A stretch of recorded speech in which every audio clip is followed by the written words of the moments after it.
Welcome, everybody, to Equipping the Saints for the Age of AI. I'm your host, Peter Knelson.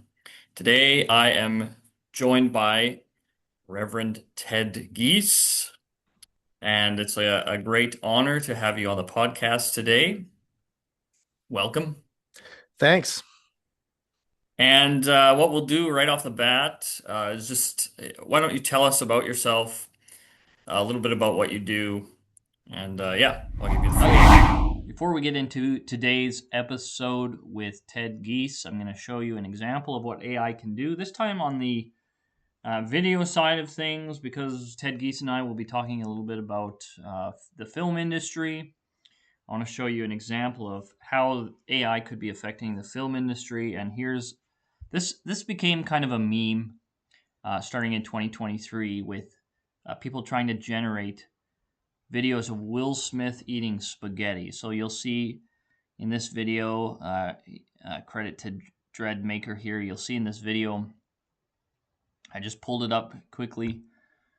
Will Smith in 2023 eating spaghetti. This is all AI footage, and then you'll have a 2025 example. Oh, that's hot. That's hot.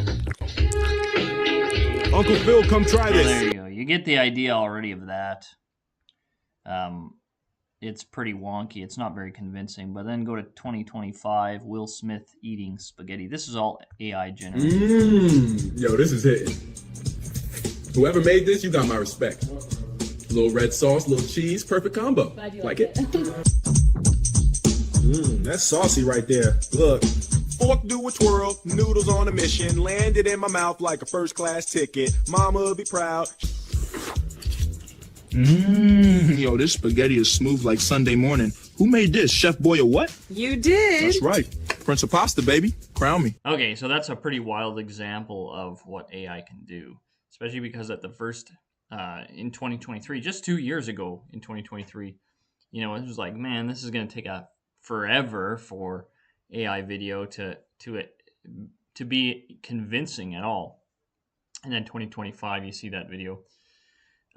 It's hard to tell. There's some, parts where you're like, okay, I see there's kind of weird things happening there, but it's hard to tell. And, 2 years from now, it's going to get even more complex, harder to tell what's real, what's not. So that could be interesting. Yeah, sure. I'm a pastor in Lutheran Church Canada. I've been serving at Mount Olive Lutheran Church in Regina, Saskatchewan since 2006. And along with all of that, along the way, I've written some movie reviews for our publication for our national church body. And then also have done other kind of stuff connected to that. So I've been a guest on Issues, etc. And on the side, I also have a little podcast called Bill and Ted Watch Movies with a pastor named Bill Schwerla, who's retired. And the idea is I watch movies and he hasn't really watched very many movies. So now I'm kind of giving him a guided tour through film, and people get to listen in on it. So Right. That's, yeah. Yeah, that's a pretty cool podcast idea. I have to admit I haven't I've seen them posted on Facebook, but I haven't watched one yet, but I need to get to that. Yeah. Yeah, they're all audio. Oh yeah. It's Yeah. it's the disembodied voice, but it's Yeah. great for driving or whatever. You can throw it on the background when you're doing the dishes or something like that. Right. But yeah, it works best. Watch the movie and then listen to the podcast. Oh, okay. Yeah. Yeah. And then at the end of each podcast, we introduce what the next movie is going to be. Okay. So you have So some you have the time opportunity to prep and get ready. Nice. Over 70 episodes of that. Oh, okay. So I'm well behind then. Yeah. And I've That's a pretty cool concept though. probably written or provided somewhere in the category of 300 other film reviews Right. along the way. Yeah. Yeah. Yeah, I think those are pretty well known. You're well known for your movie reviews, that's for sure. Yeah, to maybe a select crowd. Yeah, I was Yeah. within our Lutheran Church Canada circle for sure. Sure. Yeah.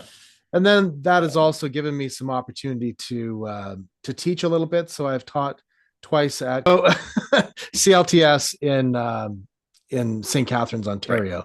So for short term courses, and that's been really great. And then also I had a chance to go to the Lutherans in Africa Seminary in Kenya and provide a little bit of that same kind of education there. Oh, right on. So media related stuff, art related stuff. Yeah. Yeah. Yeah. Nice. So yeah, and we'll kind of get into we'll see where the conversation goes, but we'll get Sure. into mostly AI and how it applies to art. Um, so yeah, we probably will get into theology too. We'll see about that. But um How many fingers am I holding up? 5 fingers. Not six? Never mind. Okay. I guess 4 fingers and one thumb if you want to Oh, there make you go. that distinction. Yeah.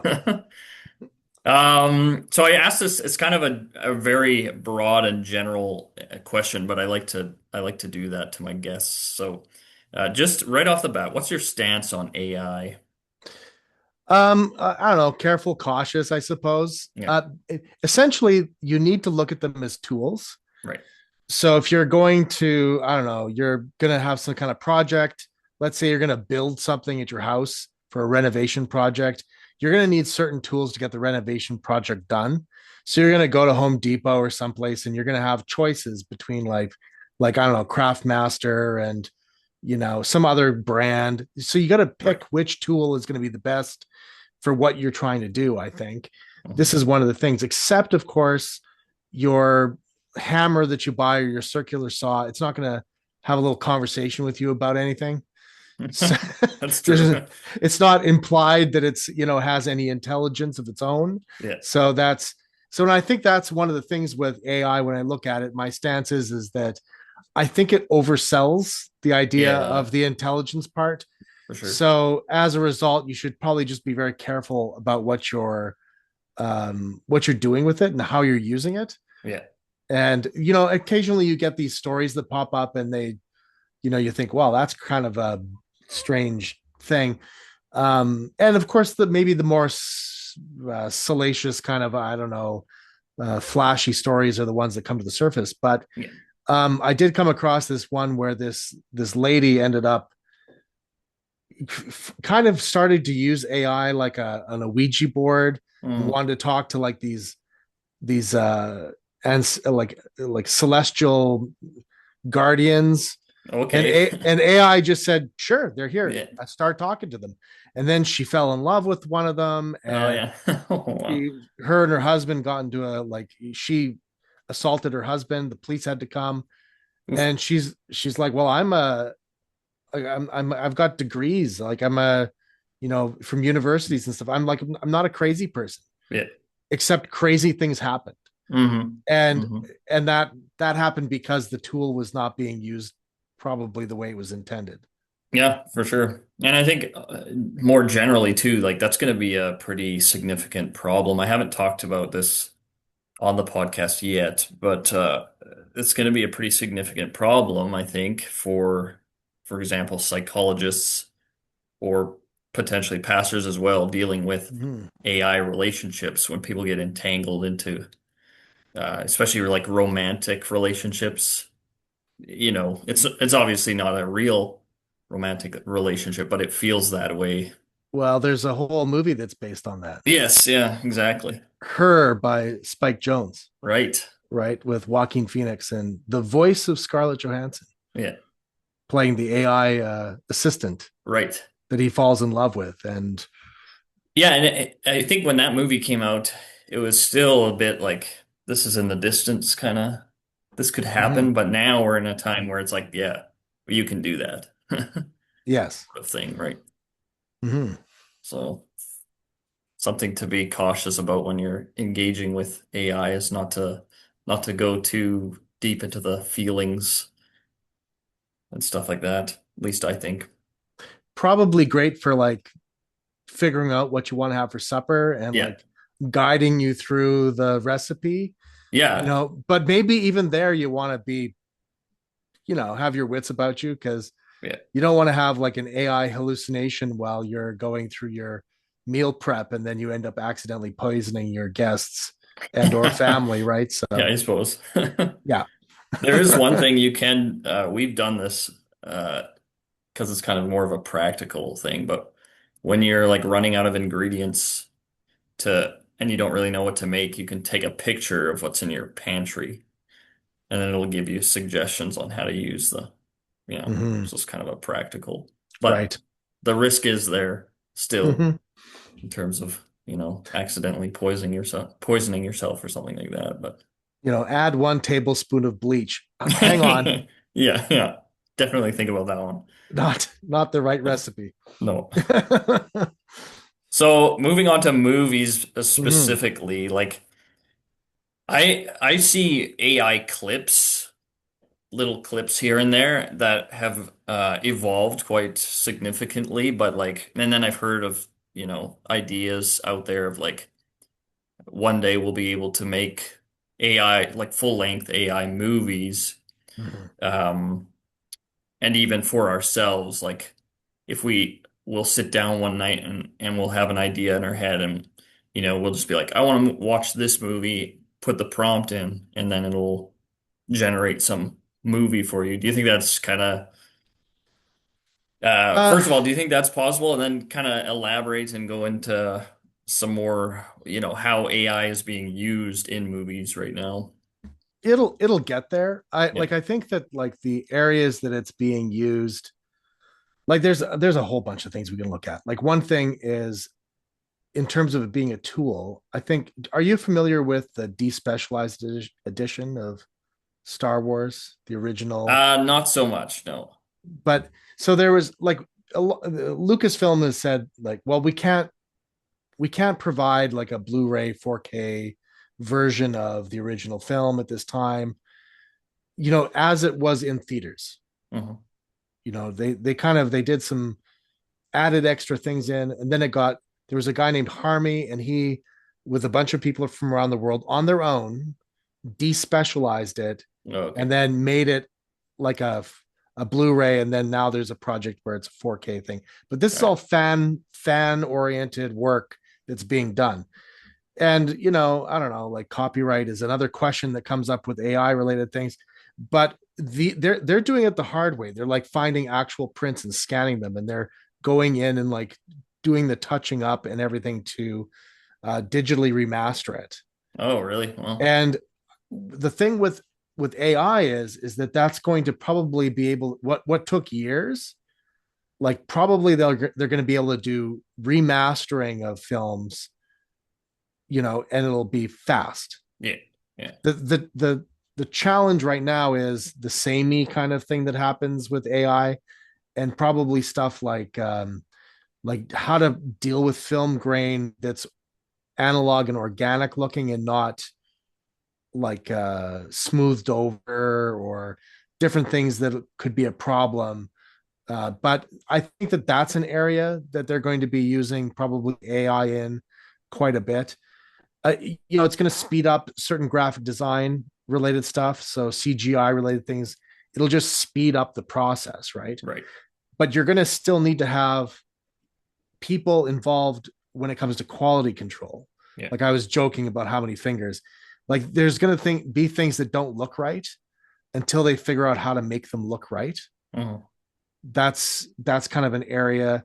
Now, of course, there's de-aging stuff. There's face swapping kind of things, or um, they've got like again, Star Wars is an example. One of the films that had like a lot of work done on it was that Rogue One movie, Mhm. and they had to Mhm. kind of resurrect from the dead, as it were, Cushing, the actor who played Peter Right. Cushing, who played Tarkin. Yeah. And how do you do that, right? Yeah. So in the Andor TV show that they just had, they just mentioned Tarkin. They didn't show him, Oh, yeah. right? That's another way of doing it. This way, Yeah. they wanted him on the screen, but then there was the uncanny valley. Like you fall into this uncanny valley because it doesn't look quite Right. lifelike and real Mhm. exactly. But they're going to continue to fine tune that stuff, and the AI is going to help them fine tune it. Right.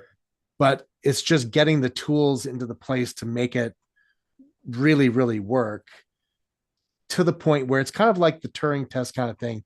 Like, can the computer trick you to believing, or can it present itself as a human Mhm. to the point that you end up in a physical altercation with your husband and the cops have to come and break you Yeah. up? I Yeah. guess I guess the answer is yes, but like, can they do this like visually? Can they make it kind of happen so that when you go to sit down the like, let's say it's 20 years from now, you go sit down in the movie theater and you watch the new Indiana Jones movie, Yeah. and it looks like Harrison Ford from like 1984, and like the whole movie, the lighting, the cameras worked, everything, and Yeah. it's like it looks like a Steven Spielberg movie, although Steven Spielberg has been dead for 20 years, like that kind of thing. Like that seems Right. to be a direction that this kind of stuff can go in. Yeah. But then the question is quality control, whether the appetite of the viewing audience on the other side is there for it. Hmm. Like, do they get this kind of uncanny valley thing? My speaking of AI, my lights just turned off because they're on Oh, a special timer. okay. I'm this is the other thing with AI. There's so many different kinds of varieties of AI that we Yeah. actually interact with daily. Yeah. So yeah, this is the kind of stuff I think in film. Now there was a recent controversy connected to AI and the Oscars Yeah. when there was a movie called The Brutalist that came out with Adrian Brody in it, and it's he's it needs to be able to speak Hungarian, and he did a bunch of dialogue coach stuff, but then they kind of used AI to zhuzh it all up, Yeah. and even just like moving, like changing the mouth a little bit to make it look more like it's saying those words when Yeah. it's A when little he's saying those words, smoother. Yeah. a little smoother, like that kind of stuff. So, and then people are like, well, is that is that fair? Yeah. So, for instance, right now, coming out next month in October, I guess, of 2025, there's Tron Ares is coming out. Okay. So that's the third of these Tron movies. The very first Right. Tron Right. movie that came out in the 80s, it wasn't eligible for a special effects award because the Academy thought that the CGI and Oh, the work okay. that they did with the computers was cheating. Yeah. Interesting. So do we hit that, like, there's early adopters and then there's people who Yeah. adopt things later. So, where are we at, you know, when it comes to that? I think overall people just want quality. So if something Yeah. seems like poor quality, I remember going to the theater and seeing the Avatar movie with the 3D, and I'm like, wow, that's awesome. And then there was Clash of the Titans, this new remake at the time that came out, and it was the worst 3D Oh, yeah. ever. So you're Yeah. going to have like good AI in film, Yes. and you're going to Yeah. have bad AI in film. You're going to have For A sure. plus stuff. You're going to have like B film AI stuff. Yeah. Some of it done ironically, some of it done just poorly, right? Like that's Yes. that's what Yeah. you're going to get. For sure. Yeah. So just jumping off that quality piece, because I think that is true that like and that goes down also to the quality of the storytelling as well. And um so do you think AI is gonna help with that? You kind of already addressed that, I think, but do you think AI can help with storytelling or like I'll just put a counter point there that like sometimes the most or the richest stories come from the human creation element of it and like the fact that especially with art you can connect this piece of art to someone who spent time creating it. Mm-hmm. That's a huge piece of it. So do you think AI can offer depth to storytelling, or is it going to kind of make it worse? I think that, all right, there's already, you can kind of see some things happening. It's like if you're trying to write something for a particular audience, right? So now you're trying to write something for like let's say a Gen Z audience that largely has a lot of digital presence, Hmm. let's say, and a lot of their experience happens that way. Um, you might want to like consider the way algorithms work and like attention span and all of these kinds of things. and that might kind of push you in a certain direction as to how you want to make your movie or your show or whatever that is. Other generations might find that just insufferable and they won't be able to watch it, right? So how do you use that tool? If you just say, what we want is we want you to like give me a script.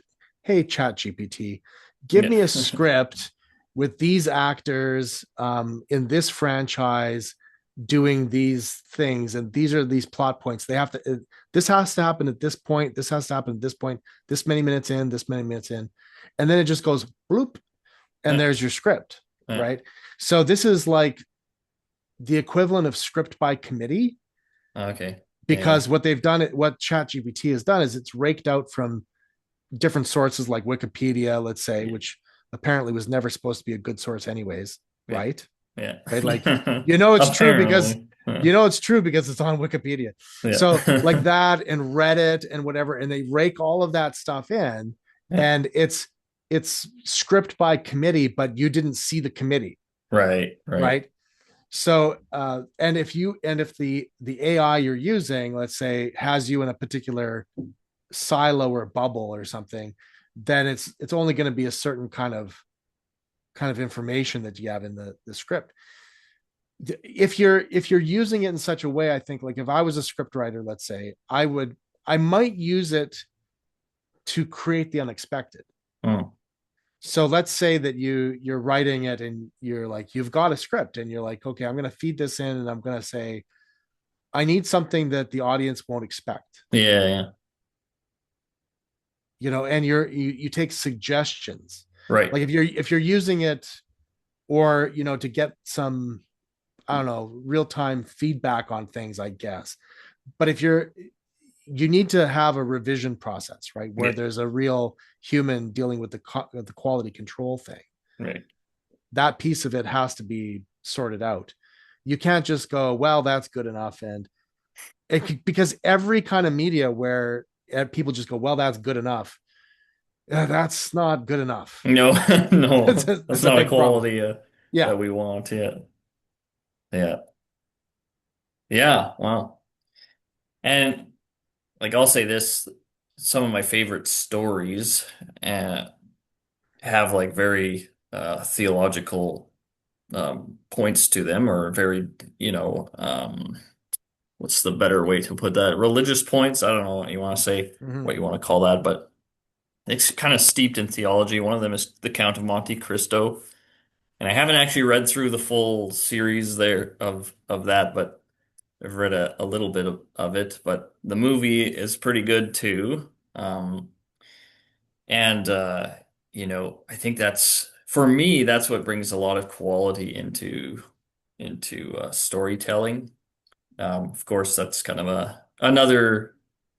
um, another direction, but because I don't know, yeah, AI does can incorporate kind of theological points into stories, but I think that, all right, let's dive deep. Here we go. sure, So yeah, AI, you have kind of two major kinds of AI, right? You have hmm open and closed AI, right? So open AI would do like what I was saying, where it's going to just rake in stuff from everywhere that it can get its hands on, right, and a lot of them will be raking in things from Google and from various things that it can like integrate. Closed AI is like, for example, it would be, let's say that you have a, a provincial police force hmm and they have body cams and they're making recordings. And then there's an AI that manages that data, but it has to be closed. right, And because your open AI can't reach in there into the cookie jar, pull out something like a real story, a real world story. yeah, It can't reach into the cookie jar, pull it out, plunk it into the script for a movie, because there's a privacy concern there, right? So you hmm have a right, closed AI system versus an open AI system. So in our, like, as pastors, let's say, like, who have been trained like within Lutheran Church Canada, let's say, and we are hmm confessional Lutherans, we ourselves have a kind of a closed theological system Right. in which we're trained to look at other things in the open system and determine their value, Okay. where Yeah. how they interact, how they don't interact. So if you want to have something that is, I guess, cogent, cohesive, makes sense, that has internal consistency, like if you're script writing or making a movie, you might not want your AI that you're using to be quite so open. Yeah. You might need to have those parameters, those guidelines, the bumpers on pretty good Yeah. in order to have it make sense. And then the people who are doing the quality control need to know the rules of the game, as it were, Hmm. or the rules of the system, in order to know if there's too much bleach in this recipe, Yeah. Yeah. if that makes sense, Like, right? yeah, to make it So better and yeah. you can't just like, I think that this is, if you have a high trust relationship with AI, Yeah. this is where you probably have potentially more problems. Right. Yeah. And which is so interesting because like talking with other people and looking into or watching some documentaries on AI, it's like the church is like very techno pessimist, if you want to call it Re- that, right? We're like Techno realist, I don't know. realist, yeah. Yeah. We have a very specific lens, and that is, I rooted in original sin and sinful humanity. Um, and then there's like the world is like super optimistic and excited about Mhm. these things, and we're like, whoa, whoa, whoa, let's pump the brakes a little bit. So So George Lucas made this movie THX 1138, yeah, and I think that's the right numbers at the end. Anyways, in it, Robert Duvall at one point has this. Have you seen this movie? no, I haven't. No, Okay, at one point, Robert Duvall goes and has a conversation with an AI Jesus, oh, but it's kind of like a confession booth, and he yeah. just goes in and says, these are these things, and and he gets forgiven by the Oh AI yeah, oh, AI Jesus. Now, at the time when I saw that forever ago, I was like, well, that's weird and creepy. yeah. Um, but then in Switzerland, they had a project similar to this Oh, okay, not that long ago. yeah, And it was like an AI Jesus, and it was forgiving sins and things like this. yeah, But that is not like, that is simulacra. right, Like, if you walk out of the confession booth with the AI Jesus forgiving your sins, those sins, that has not happened. yeah, That's about as real as the plastic to look like wood yeah, yeah, grain on the interior of your car. yeah. That's dangerous, dangerous stuff for sure. Yeah. Yeah, So being like focused on the like understanding and like the idea of the incarnation yeah, and believing it and having an incarnational faith, yeah, then you know that we don't want a rude screen or some sort of like AI interface between you and your pastor, yeah, and especially you don't want to have one like doing its own thing over here without the pastor involved at all, yeah, right? yeah. So that's kind of a whole other kind of just bizarre the way in which, like you were talking about theology and film and AI, and it all kind of comes together in things like that. Hmm. Yes. Well, I don't want to eat up too much of your time here, but I'm going to ask you your advice to a Christian. A Christian comes to you who's unsure, worried, maybe either, maybe take the two sides, super worried about AI, or you have somebody who's super invested in AI and excited about it. What's kind of your go-to um, advice for a Christian in the age of AI? Okay, so this is where there's a principle, and this principle. So this is the principle of you afflict the comfortable and you comfort Mm, the afflicted. right.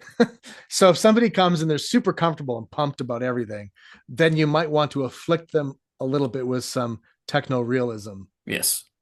And if they come to you and they are like super duper afflicted about all of it and conflicted over the whole thing, you might want to, you know, give them a little bit of comfort. Yeah. And probably in both cases, I would say, you know, if you don't have to use it, like Yeah. don't get into the habit of just using it because it's there. Yeah. Like the other day, some friends of mine and I ended up getting this late 19th century domino set, Oh yeah. and it's like it goes up to nine, so it's a full like a set that goes up to nine. And we found like a game, like an early game for dominoes, and like and it's all math, Yeah. and Yeah. you just have to like keep track of like the pips and like people's scores and stuff, and it's all just it's like it's I guess it would be in the same category as like cribbage or something. Right. There's just Yeah. lots of math, and you got to be watching for patterns and stuff. Yeah. Well, if you're not in the habit of doing that much math very fast, even just simple arithmetic, Hmm. and then you sit down and you're doing it, it's like, oh, that's tough. Yeah. So, like, probably we as humans now, our opportunities that are being presented to us are opportunities where, like, what we want to do, hopefully in the end, is to continue sharpening our intellect Yes. and not have our intellect kind of lazily floating along on an AI raft Hmm. down the digital river Hmm. Yeah. towards what? A cliff, a waterfall, into the Yeah. rocks. I don't know, a sandy beach someplace with Yeah. coconuts. I who knows where this is going exactly, Yeah. but I for one, Well, love my y- techno overlords, right? So, yeah. Yeah, it's tricky. I've been doing a study on mercy for our church, and we were looking at the early church, reading an article about the early church, and one of their teachings um, was essentially that, you ought not to be, well, this is scriptural too, but you ought not to be idle, right? You should be working. And so there was a great emphasis on work within the early Christian church. Um, and if somebody, I think it was, I was reading, if it was like 2 or 3 days, and a brother or a sister had come from another church, and they've been sitting around for 2 or 3 days, then it's like, you're gone, right? You better be working.